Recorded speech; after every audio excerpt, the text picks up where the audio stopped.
And now you know why our exercise class has 381 members. Mary makes it just so much fun. So if you aren't already, go ahead and sign up for that class. Our next presenter, for a lot of you, needs no introduction. She's a good friend of yours and good friend of WPA's, Dacy Reimer. Dacy Reimer is a nurse practitioner at Neuroscience Group in Neenah. She specializes in the diagnosis and treatment of movement disorders and dementia. She's an author and a certified research coordinator, and she has managed more than 30 pharmaceutical studies using experimental therapeutic agents, many approved for use today. Hello, Dacy. Hi, Gary. How are you?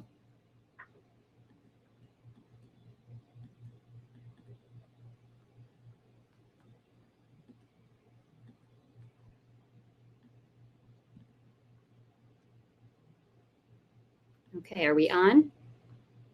Okay, super. Sorry about that. I really appreciate everybody coming out today and staying tuned for all of the information that's been presented. I've been trying to tap in as much as I can myself to hear some of the presenters, just because I think that it's interesting, and I've been able to take home a few pieces of my own. So, you know, my talk today is on nutrition and complementary medicine, but I really like to think of this more as a discussion on how we go about changing our ways for better brain health. And this really applies to everybody. And we really try to incorporate a lot of information for caregivers. And this piece is really for people with Parkinson's and caregivers. And I feel that even in my visits with my patients, that it's really key to have the spouse or a caregiver with when we have this discussion, because if you don't do it together, if one person in the household has habits different, especially eating habits different than the other, then we're not always successful with how we shop and how we make meals and how successful we are in making some changes in life. Just to give you a little bit of background on this and why this topic is really important to me, I have a family history of Parkinson's disease as well. My grandfather, my dad's father, we called him Papa, had Parkinson's. His sister had Parkinson's as well. And, you know, a lot of times I think we think about disease states and illness, and we don't make any lifestyle changes until they've hit us. Well, I don't have Parkinson's disease, but I also have never had a stroke. I've never had heart disease. But with my medical background, I definitely know I don't want any of those things either. So I definitely try to do my best to live a lifestyle that is healthy and that will preserve my brain function and my cardiac function. And I think that it's important that I practice what I preach. Research on nutrition many years ago, but started really making big lifestyle changes probably about 6-7 years ago myself. And I did that really to ward off, especially dementia. That's something that the more I see, and so I've made those lifestyle changes myself. And I've actually noticed some improvements in my own health, especially, and I tell this story once in a while to people. I have rheumatoid arthritis, and what I've learned in the last few years is my episodes of these flare-ups have just naturally diminished. I used to have to be on a prednisone dose pack about every 3 to 4 months, and now it's been 4 years since I've been on prednisone. And the only thing I really changed is my exercise and my eating habits. And also kind of my mindset on my stress level and things. So I really believe that these suggestions that I'm going to make to you today have a big impact on health. And to me, they've had a bigger impact on my health than I expected. So I think that we can ward off a lot of disease states when we practice this. And we can also heal our own bodies. The reason why I'm trying to share a lot of research information with you is it's easy to come on and just say, well, you really should be eating healthy and you probably shouldn't be eating fried foods and you're going to go yada, yada, yada. But I think when you back it with data and the fact that we've have more researchers and naturopathic medicine and things looking and collecting data on the benefits, when we back it with information, it validates it and it gives you greater insight on what those changes can do for you and your body. Next slide, please. So in the last decade, we've made huge advances in our knowledge on disease states and what makeover improvements in your diet can do for how your brain functions. There was a large study done by AARP that found that 90% of us want to know how to make those changes and feel that health and diet changes are really important. We just don't know how to do it. And so that really is the key thing. How do we go about making these changes? Which ones are the most important? And where do we get resources? In medicine, we're really good at being defensive about health. We wait till it gets here. Somebody's had a stroke. Now they have diabetes. So now we start educating on a diabetic diet or a cardiac healthy diet. Well, my goal is to really kind of push and think ahead more. And that's why this information and this program is for people with Parkinson's, it's for caregivers, it's for family members. I consider this information good for my friends and my family. And it takes, there was a study done that showed that it takes 17 years for scientific discoveries to actually hit mainstream practice in clinical practice. And that's just regular research. That has nothing to do with diet. And I feel that when we talk about nutrition and proactive health measures, there's even more lag time. There's less talk about that at visits. We're lucky if we get in enough information about new changes to medicines and what's going on, and here's your new dose, and get you, and then you're out the door quick. You don't even have that conversation about what you should be eating or how that could potentially heal your body. So I think that it's a big piece of information that we miss at visits. And also many of our guidelines that are out there are actually quite out of date. There are a lot of new recommendations that aren't being utilized in clinical practice. And I think it's really important for us to take back control, and take back responsibility for our health, because right now you go to doctor's visits and all the power is there. We essentially give it all away. And we also give away a bit of our ownership for our own bodies. It's almost a learned helplessness, right? We give that control to the doctor to fix for us, but we don't take a lot of responsibility ourselves for our health and our state of well-being. Next slide, please. So there was a large study that was conducted in 2009 by the NIH, the National Institute of Health, called the Human Biome Study. And in this study, what I essentially want to kind of wrap up in a little tidy bow here is the fact that there is a huge connection between our gut and our brain. A lot of times, and in the past when we've reviewed any research, we are always assuming that these things that happen, like plaques and tangles we see with Alzheimer's disease and what we call alpha-synuclein in the brain, which are protein buildups that can lead to dementia and Parkinson's.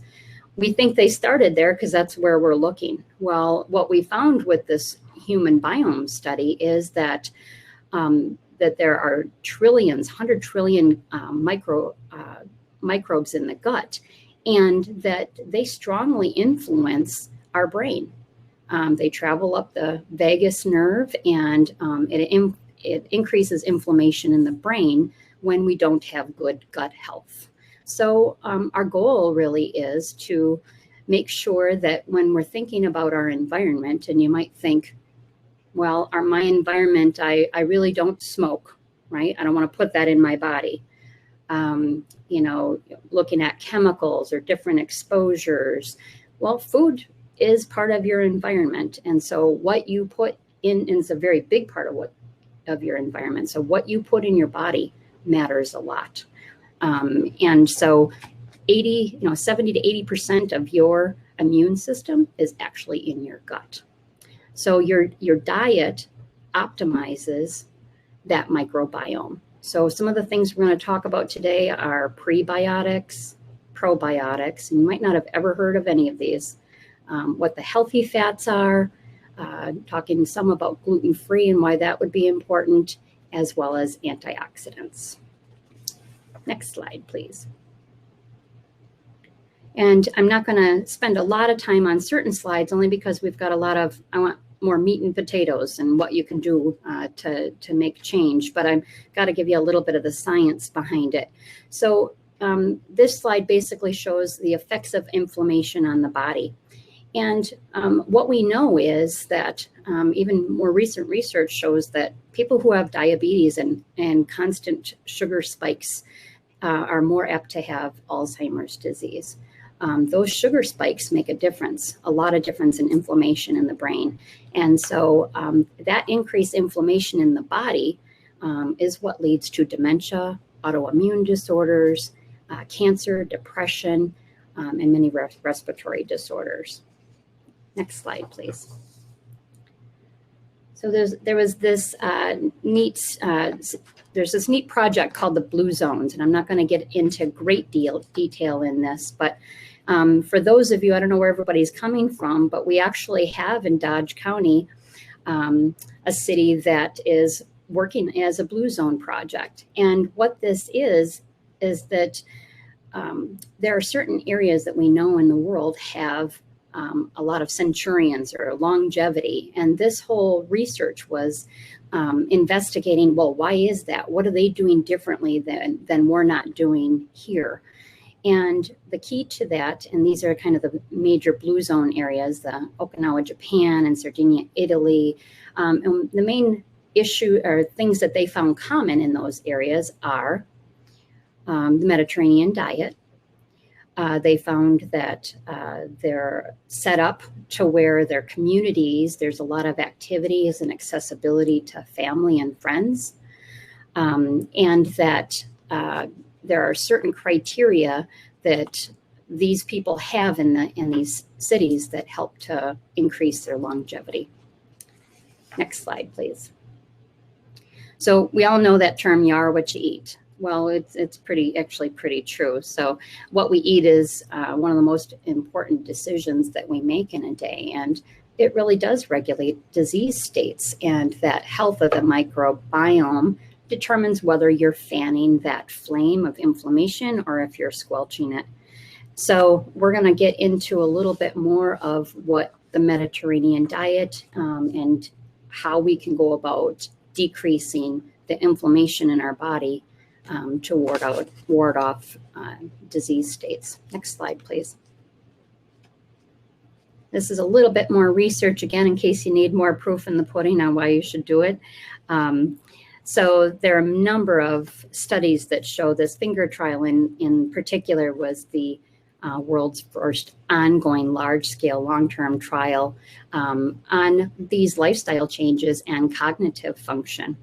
And after 2 years, they found that the people on a intervention of a Mediterranean type diet increased their cognitive function by 25% compared to the controls, meaning the people who weren't on that diet.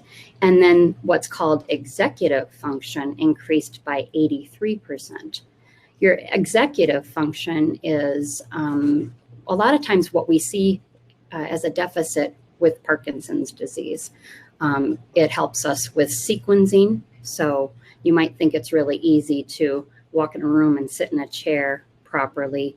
But with Parkinson's, we tend to see that a person will walk in the room and go to sit in the chair and they won't quite be on the chair right. Their brain didn't process that sequencing and how to sequence and position their feet to be able to sit on that chair without catching the edge of it instead of getting on properly. And it also increased the processing speed by 150%. I want you to think for a minute. If you've just, well, we think about Thanksgiving a lot of times and the food that we eat there, and then we get a little sluggish afterward. Fish fry or a dinner that has a lot of fried food or fatty foods. And then we end up coming back and we do feel a little more brain sludge as well as sluggish in the body as well. So if you really take time to think about it, you'd be able to put together the fact that there are times in your life that you've eaten healthier and felt like you've had more energy, and the times when you've fallen off that wagon and you do feel like you're bloated or more frumpy or just have less energy. And, listen to your body. It's telling you something. So our recommendation is the Mediterranean diet, which is rich in vegetables, extra virgin olive oil, nuts, legumes. It's low in red meat. Those areas, especially in all those countries that I had listed before, don't always have a supply of red meat. So it's usually something that was for special occasions. So they use a lot more vegetables and things that they can grow, more fish and seafood, and less of red meat. They have a low intake of dairy, and they're not afraid to have a glass of wine with dinner. Next slide, please. So what are good foods, right? We want to kind of cover this because it's important. One of the things I try to say to people is, if we're going to start talking about change, change is not always easy. I have had people come into me and say, well, what's a good diet? And we'll sit down and talk about a Mediterranean diet. And they are going to go home and they are going to knock this out of the park. They are going to go both feet in and make a 360 change in what they eat. And that's great if you can do that, but I haven't seen that become always successful.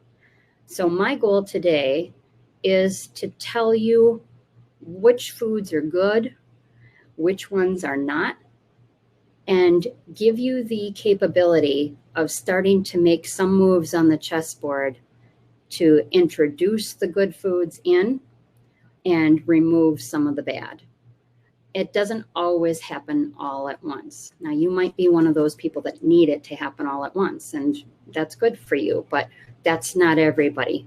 You also may look at all of the things that I'm showing here and go, yeah, I don't eat Brussels sprouts, so you're never going to get me to eat Brussels sprouts. Or avocado. I've never eaten an avocado in my life, and I wouldn't even know how to open it. So, and that's realistic. But I'm going to give you the information on why these are good for you and what they do to your body, and give you a variety and let you choose. Okay. I'm also going to try to give you some resources of where you can find recipes and things, because everybody is very different. I can't put up here a template and say you have to follow this, and this, because you might not be able to get certain things at your grocery store, or your ability to cook complex recipes might be different. You might need something that's 5 ingredients or less. Everybody's a little different on that. So there are times that people want meat, they just really want to know, what do I do? Just give me the exact instructions and set me on my way. But it's really not that easy to do. So Brainiac Foods. These are dark leafy greens. Okay. So if you're eating a salad with iceberg lettuce, and it's not necessarily a bad thing, there's a lot of water in it, But I want you to keep in mind that the darker the color, the darker the green, the more nutritious that it is, okay? Just even 2 servings of that, two servings of dark leafy greens per day, okay, can make a difference on scans. And it's actually something that we can see on scans as well. Wild Alaskan salmon is the highest in what we call long chain omega-3 fatty acids, and that has been shown to reduce inflammation as well as lower your blood pressure and risk factors for disease.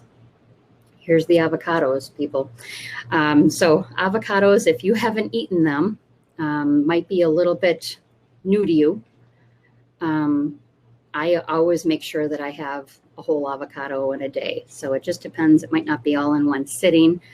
Some people don't like avocados, but they are actually very, very healthy for you. They're a good fat. They are higher in fiber. They have the ability to increase the nutrients of other foods that you eat along with it. So avocados are good. Blueberries are really high in antioxidants and can help with brain memory. Extra virgin olive oil, and I'm going to get into this a little bit later with kind of good oils and bad oils. Extra virgin olive oil and for me, coconut oil are really the only 2 oils I have in my house. Everything else I've gotten rid of.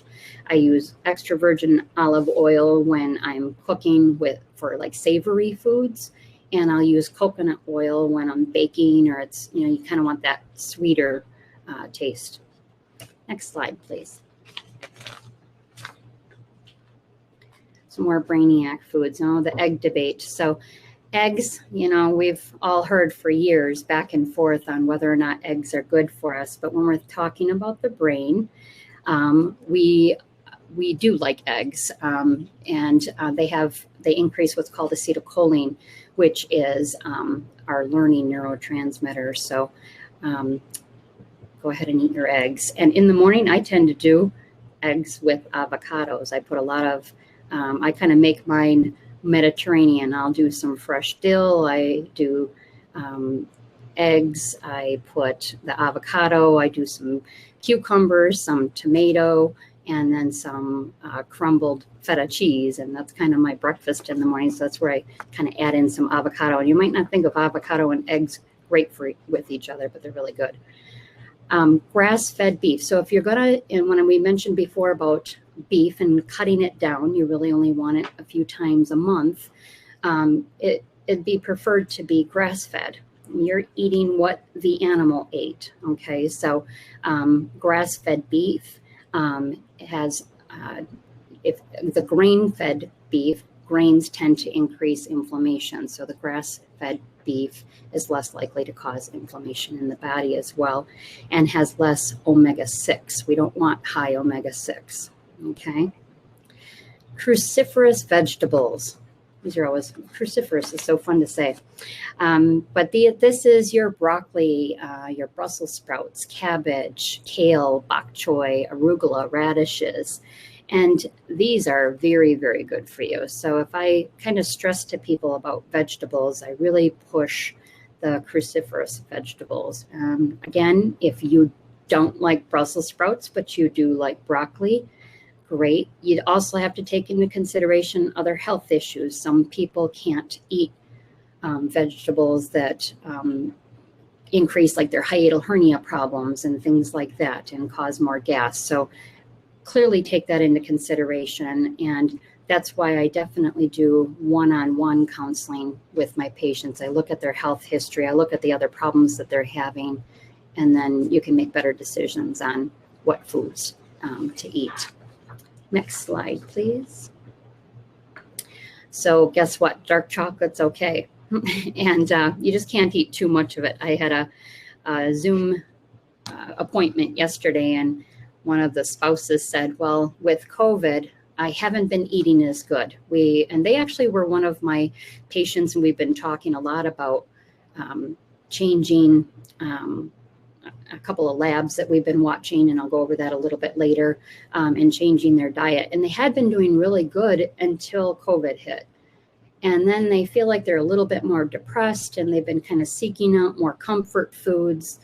Well, you can have some dark chocolate, but you really want it to have 80% cocoa or higher. So, and you want it to be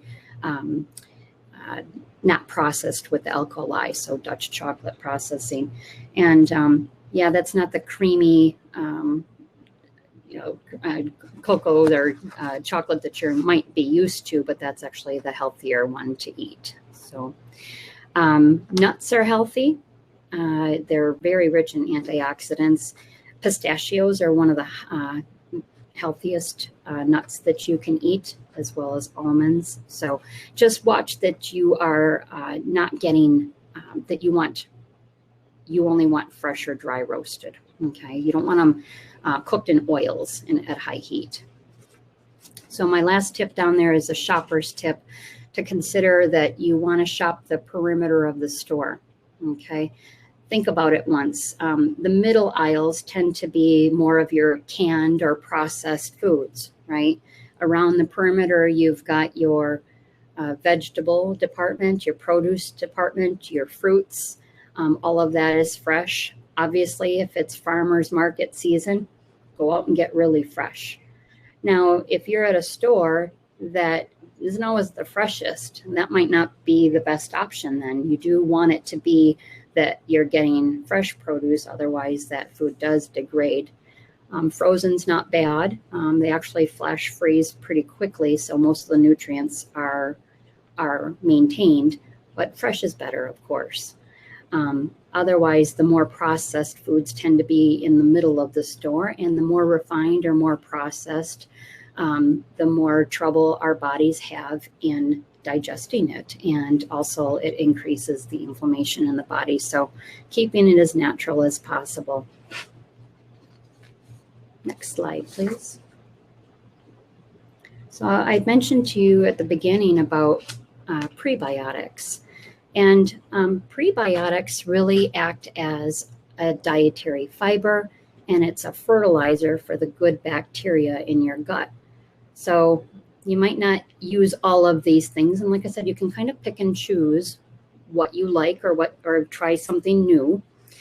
Apple cider vinegar, chicory, artichokes, garlic, onions or shallots or spring onions, leeks, cabbage, and then those cruciferous vegetables that I talked about before are all probiotics. Prebiotics. They set your gut up for good bacteria. Probiotics are live bacteria that are helping to restore that gut flora. One of the things you probably think of is yogurt as probiotic. I would just caution that you don't want like the sugary Yoplait yogurt. You know, if it's got a lot of sugar in it, you don't have a lot of live active cultures, and you're going to end up with a sugar spike as opposed to helping your gut flora. So really more of an authentic Greek yogurt is what you want to incorporate more. But anything that is fermented, so sauerkraut, pickles, buttermilk, kimchi. I love kimchi, but many of you probably don't even know what that is. It's more of a kind of a spicy Korean cabbage. But I had Korean neighbors, and they introduced it to me when I was a kid, and now I crave it. So definitely love kimchi. Next slide, please. So what don't we want to eat? So those are some of the things that we do want to incorporate. What don't we want, and why? Grains are a little bit of a touchy subject, and it's not like, when you think about Mediterranean cooking, they certainly have pasta, don't they? So that is part of the Mediterranean culture. But I want you to keep in mind that what we think of as pasta here in the United States is quite different than a pasta meal that you would get in the Mediterranean. We tend to really load up the plate with a lot of pasta and some sauce. There's not necessarily a lot of vegetables in there, and it might have more of your thicker Prego tomato sauce and things like that. what I want you to start thinking about is downsizing the pasta quantity, and looking for more whole grains as well, and making sure that you've got more of the vegetables and more olive oil and that type of stuff in that pasta, rather than it just being, you know, a big bowl of what I kind of refer to as gumming up the brain, you know. So it's really has a lot of gluten in it. So gluten can be found in wheat products, barley, rye. What I really want you to take home in this is that it's really heavy in processed, refined, like white bread, the white pastas, and that you really want to think about even sprouted bread. All of the energy has gone into the sprouting process. And so your body delivers the glucose in that at a much more stable rate than you get in white bread. White bread changes completely. And these insulin spikes throughout the day cause a protein called beta amyloid to accumulate in the brain in Alzheimer's disease. So people with diabetes are at much higher risk of getting Alzheimer's disease. Also, stop eating 2 to 3 hours before bedtime. Some people, and myself included, go through what's called intermittent fasting, and that's actually good for your body. And some people fast, you know, when we think of fasting, it's really when did we stop eating at night? And then we are fasting and we're giving our body a break, you know, until morning, till we've eaten our first meal. So you are reducing that circulating insulin when you stop eating 2 to 3 hours before bedtime. Next slide, please. So refined sugar.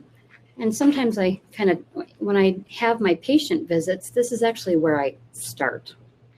If you're the type of person who wants to make some lifestyle changes and take control more of your health to be able to feel better and have more energy and ward off any potential dementia, especially, I always say start out with sugars. If you're not going to, you know, do anything else, start with sugars. Start looking at your labels and look at your refined sugars, your high fructose corn syrup, and all of these things, these hidden offenders that I mention on here.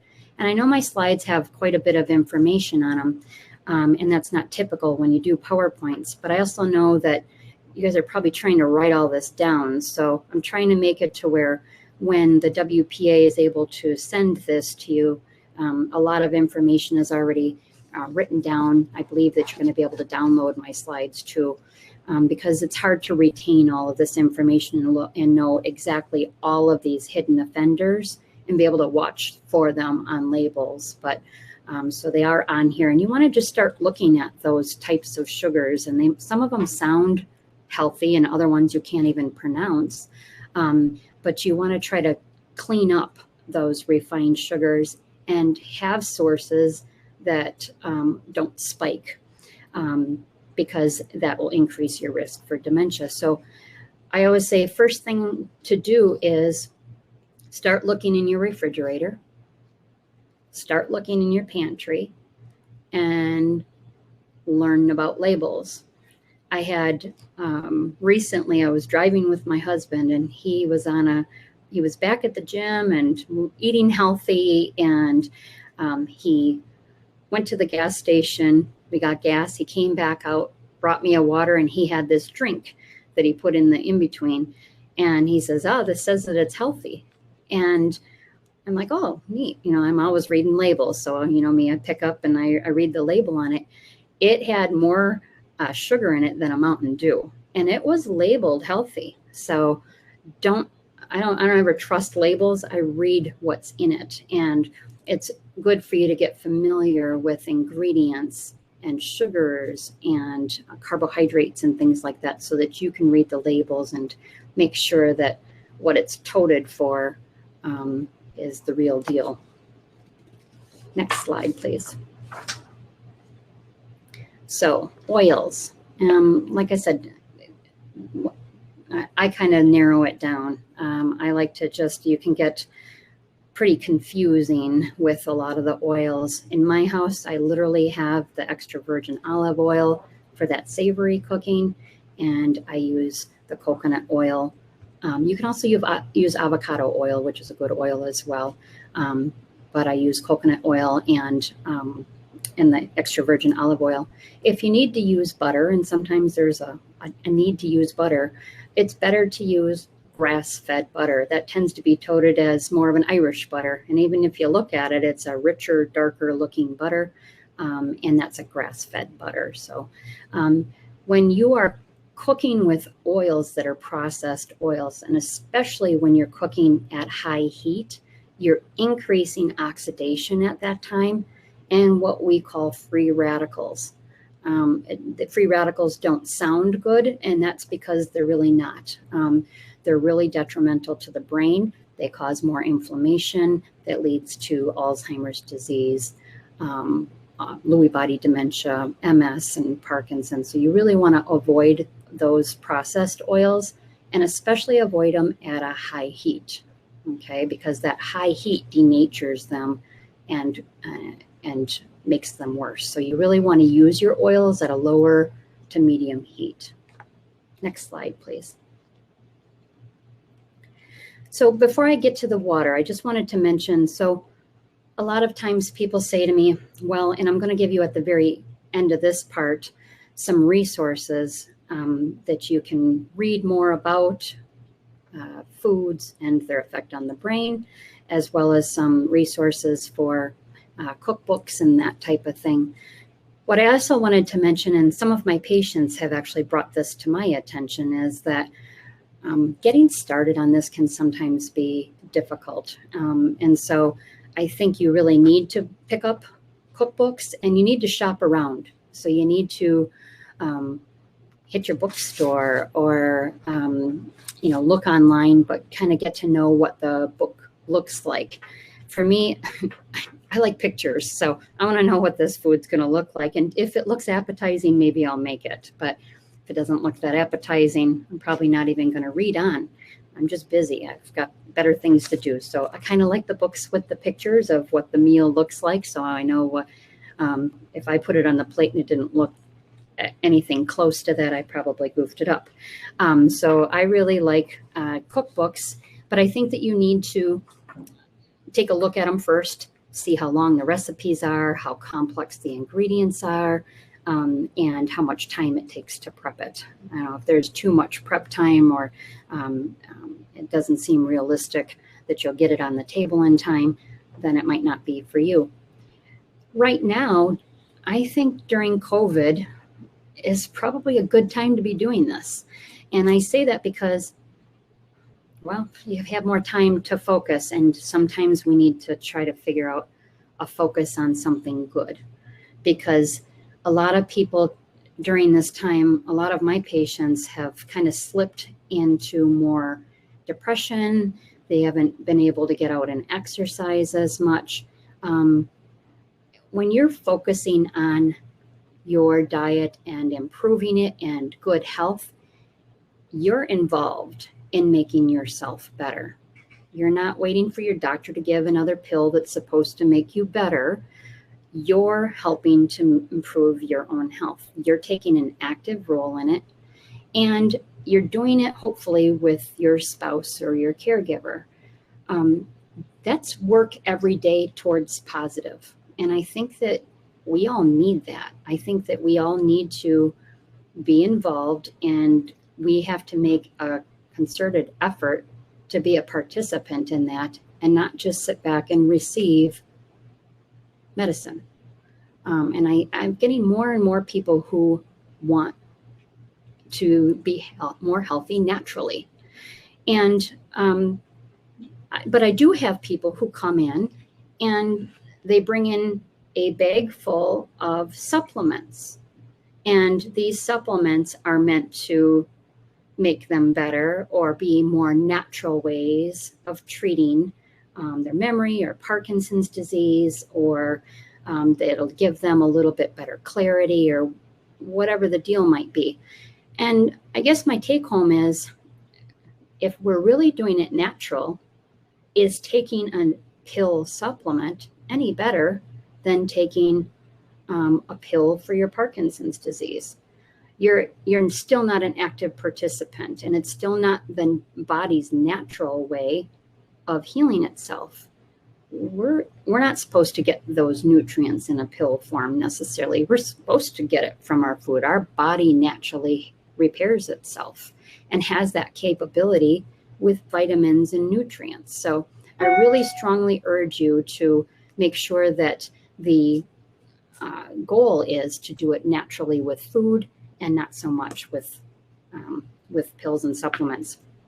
So the next part is water your brain. Your brain is 80% water, and I can't express enough that we need to make sure that we stay hydrated. And I see this a lot. If you don't stay hydrated, you're going to be dizzy, especially with Parkinson's. You're going to have a blood pressure drop. You're going to have dry mouth, headaches, fatigue. Water is absolutely needed. You're going to have muscle cramps as well. There are many different ways that we can get water. So you obviously can just drink it, but many people find that if they drink too much water, then they run into the bathroom too much. Well, that's because you might be drinking too much at one time. Next slide, please. So make it more tasty, okay? You can add some mint to it. You can add some lime to it. There are drops and flavors that you can add to it, or Crystal Light, as long as it doesn't have too much sugar. Watch the label on the things that you add to it, that it doesn't have too much sugar, okay? You want to make sure that you're sipping it and not chugging it. I have this fancy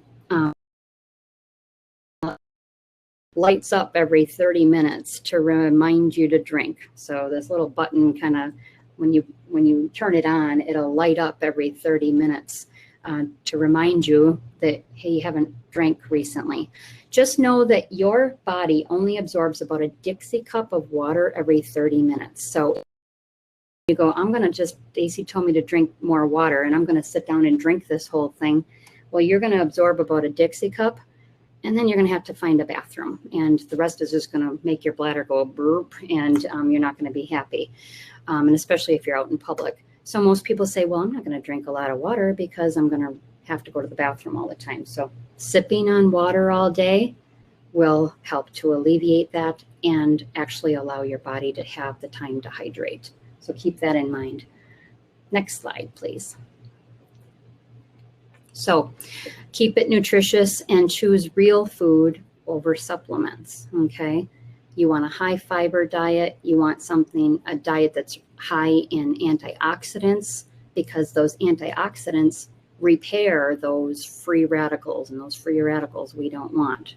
So look for brightly colored fruits and vegetables. I always say, the ground that we plant food in, the richer the soil, the darker the soil, right? And it has more nutrients in it. Same with the things that come from the soil.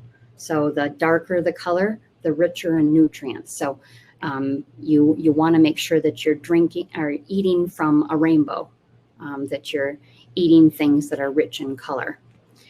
Green and black tea, you take of that. That's also a kind of a nice substitution if you don't want just plain water. Make it sugar-free, green and black tea, and increase your beans and legumes. You want 5 servings of fish per week. For some of you, that might be really unheard of and not unlikely. That doesn't mean it all has to be Alaskan salmon. You can change it up. You can have tuna steaks. If you like your steak and you're giving up red meat, switch it for tuna steaks. You want a moderate amount of protein consumption. And that probably you've heard with Parkinson's, if you have a diet that is really high in protein, then it can impair the absorption of carbidopa, levodopa. So then we want that moved outside that window. We want to take the carbidopa, levodopa an hour before or after eating a high protein meal. So keep that in mind. play with herbs and spices. You know, we're talking about flavoring foods, and it can make things so much more interesting. I even take herbs that I've grown in the summertime, because I always keep them, or I always have them around, and I'm always growing them. And I'll chop them up and I put them in one of those flexible ice cube trays with extra virgin olive oil. I freeze it, so I have like sage and rosemary in there, and then I put it, you know, crack it once it's frozen and put it into freezer baggies. And I've got herb infused olive oil in my freezer all the time from my own garden.